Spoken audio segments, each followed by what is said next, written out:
Inabisuhan ng system si Eren na ang pribilehiyo ng Sharp Mind ay na-unlock na nagpapataas ng posibilidad na makakuha ng mga kasanayan.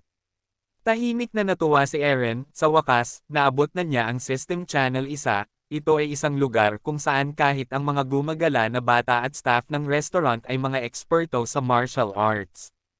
Tinawag nila itong Merem World. Pero sa sistemang ito, marami ding misteryosong individual o di kaya'y mga baliw, halimbawa, may nag-post na ito.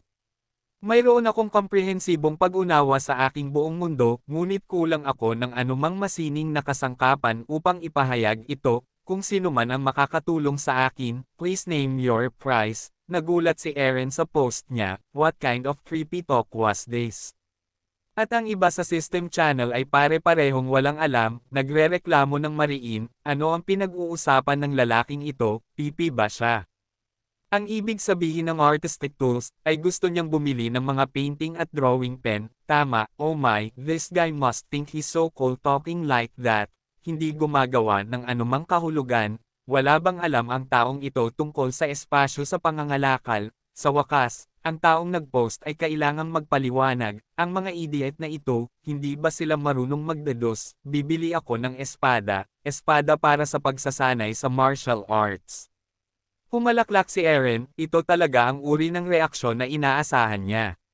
Sa sandaling ito, napansin niyang mayroong hindi pa nababasang abiso, maximized sharp mind, 80% na pagbawas sa mga side effect ng pagsipsip, 300% na pagtaas sa bilis ng pagsipsip. Nagulat at na-curious si Eren sa bigla niyang natanggap, ano ang mga kondisyon para ma-unlock ang pribilehiyong ito, hindi niya maintindihan. Kung iyon ang kaso, kailangan niyang suriin ang kanyang sarili. Agad niyang inactivate ang Divine Eye, ngunit ang Divine Eye ay nagbigay lamang ng impormasyon tungkol sa taong kinakalakal niya, kasama ang mga ulat mula sa sentro ng kalakalan. Sa makatuwid, sa kasong ito, ang banal na mata ay hindi gumana. Nagbuntong hininga si Eren sa pagkadismaya, how disappointing, talagang walang kwenta ang mga trading center guys, at least, dapat nilang sabihin sa akin kung paano i-unlock ang pribilehiyo, kung hindi, dapat nilang hayaan akong gamitin ang banal na mata upang makita ang dahilan. Nag-isip siya sandali, biglang napansin ni Eren ang isang espesyal na abiso ng kaganapan sa frame ng kaganapan ng system, isang kaganapan. Na-overwhelm si Eren ng sunod-sunod na event notifications ang bumungad sa kanyang harapan, ano ba ito, masyadong marami. Maingat niyang sinuri ang mga detalye ng mga kaganapang inirerekomenda sa kanya, sa unang tingin, tila kapaki-pakinabang ang mga ito, ngunit sa mas malapit na pagsisiyasat, tila may mali. Pagkatapos ng ilang pagmumuni-muni, napagtanto niya sa pagkamangha na bagaman ito ay mga espesyal na kaganapan sa diskwento, ang mga diskwento ay batay sa mga presyo sa merkado na itinakda ng sentro ng kalakalan, kaya medyo mas mahal pa rin ang mga ito. At dahil ang lahat ng kanyang mga pribilehiyo ay nasa pinakamataas na antas na, ang libreng pagwawaksi sa bayad sa transaksyon ay hindi makikinabang sa kanya ang pagsasaalang-alang muli sa event participation fee ay maaaring magdulot ng ilang mga benepisyo napaisip si Eren, nang biglang may dumating na hindi inaasahang sulat, anota.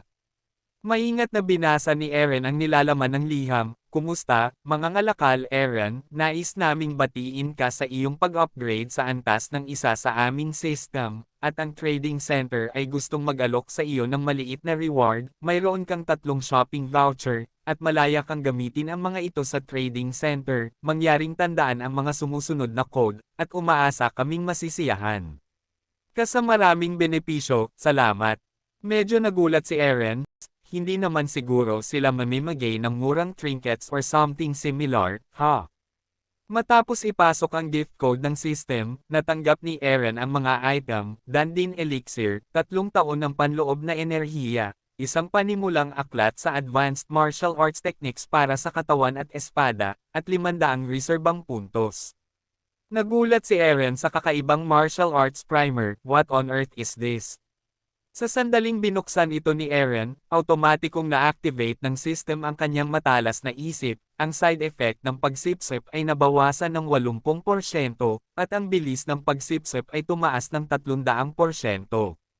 Bahagyang nahihilo ang ulo ni Eren, ngunit pagkaraan ng ilang segundo, napanganga siya nang makitang naabsorb na niya ng buo ang martial arts primer. Ano ba ito? Naiintindihan ko na ngayon ang body techniques at sword techniques. Nagliwanag ang mata ni Eren sa excitement, so that means.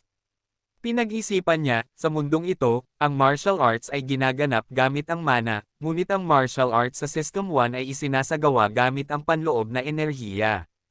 Kung may magtatanong kung aling paraan ang mas mataas, tiyak na pipiliin ko ang martial arts mula sa System 1. Ang mystical swordsmanship, hindi kapani-pani walang makapangyarihan at simboliko ng mga ninuno ng Laziken, ang malihim na mga diskarte sa espada, ay sumasaklaw sa kakanyahan ng mundo ng martial arts. Ang parehong martial arts ay may pagkakatulad sa paggamit ng kapangyarihan ng kalikasan bilang kanilang pundasyon, ngunit ang mana ay isang mas natural na estado, habang ang panloob na puwersa ay isang mas dalisay na anyo ng mana. Mabilis na pumasok si Eren sa isang estado ng pagsasanay na may determinasyon, sa kabila ng likas na pagkakatugman ng kanilang pangangatawan at pagiging espada sa mana sa kanilang katawan, kailangan pa rin nilang palawakin ang kanilang mga meridian para mas mapahusay pa ang kanilang mga kakayahan. Pagkalipas ng ilang segundo, matagumpay na nabuksan ni Eren ang kanilang mga channel sa panloob na puwersa at nakapasok sa isang ganap na naiibang larangan ng martial arts. Hinawakan ni Eren ang kanilang tumitibok na puso, nahihirapan pa ring paniwalaan ang katotohanan ito, lumilikha ng panloob na puwersa at pinagkadalubhasaan ang pamamaraan ng espada sa loob lamang ng ilang segundo, ito ay mas kamangha-mangha kaysa sa kanilang naisip. Nagtataka si Eren sa kanilang sarili, mayroon bang imposible sa larangan ng mga spatial na transaksyon? Nawala sa pag-iisip na pagtanto nila na sa pera, maaari silang bumili ng kahit ano, kahit na mga virtual na halaga, marahil ay dapat nilang gamitin ng mabuti ang 500 reserbang puntos na iyon. Pagkatapos, tuso nang umiti si Eren habang binalangkas na niya sa kanyang isipan ang isang mapanlinlang na plano sa paghihiganti, dahil tapos na ang yugto ng paghahanda, napagpasyahan niyang oras na para mag-focus sa una niyang target, kaya sisimulan niya muna ang pangalang iyon. Samantala, sa isang mamasa-masa at mabahong kuweba, ang tahanan ni Mohihoha, isang mangangalakal sa kalawakan, ay umalangaw-ngaw na may nakakaakit na boses, mahal na panauhin. Sinasamba kita ng hindi sukat, paano kita matutulungan, nang inig ang customer sa pambobola at sumagot, mangyaring pigilin ang pagsasabi ng kahit anong mapagmahal, ito ay nag-aalsa. Si Mohihoha ay tumawa ng hindi sinsero at sinabing, "Oh, I see, baka ibang lahi ka, mangyaring isaalang-alang ito bilang aking pag-ibig para sa sangkatauhan." Ang customer na sinusubukang pigilan ang pagduduwal ay nagtanong, "Naghahanap ako upang bumili ng isang manual ng mga diskarte sa martial arts, maaari mo bang ipakita sa akin kung ano ang mayroon ka?" Masayang sagot ni Mohihoha, "Mayroon akong medyo iba't ibang magagamit, ngunit mangyaring huwag lamang laktawan ang mga pangunahing pamamaraan tulad niyan." Ang customer ay naiiritang nagtanong kung talaga bang nakakaabala siya. "Saka bakit ang casual mo sa usapan kanina?" Iritadong bumantong hininga si Mohihoha, isa pang nakakagulo. Sinuri niya ang nakadisplay na impormasyon ng customer, walang iba kundi si Eren, saka napamura ng masama, tingnan natin, parang siya ay isang manggugulo mula sa isang mas mababang antas ng sistema. Niyakap ni Mohihoha ang kanyang kulubot, matanda na mukha at tumawa ng palihim, ngunit hindi ako makapagreklamo ng sobra, kung tutuusin, nabubuhay ako sa mga bastos na ito.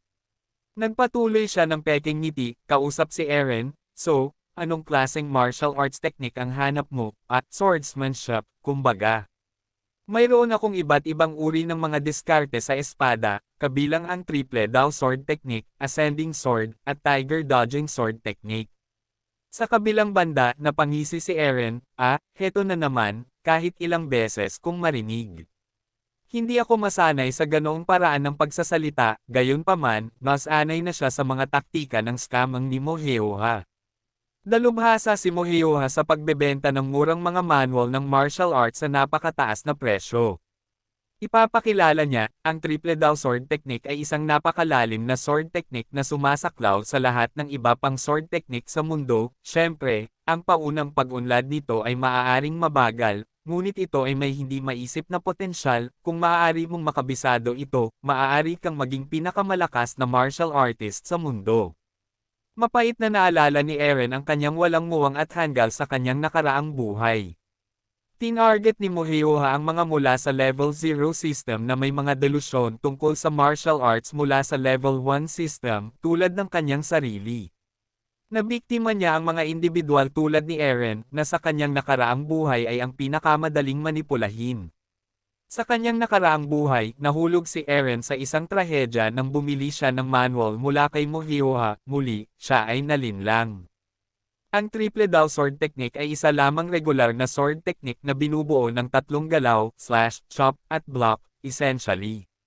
Ang pagpapakilala ni Moheoha ay naglalaman ng isang maliit na bahagi ng katotohanan at isang malaking bahagi ng panlilinlang. Ngayon sa pagbabalik tanaw, si Eren ay nakakaramdam pa rin ng kirot sa kanyang puso. Maaari akong maging pinakamalakas na martial artist kung mabisa ko ito, ha? Ano ang biro, naisip niya, ngunit kung ang pinakamalakas na martial artist ang gagamit nito, maaaring ito ay talagang maging makapangyarihan.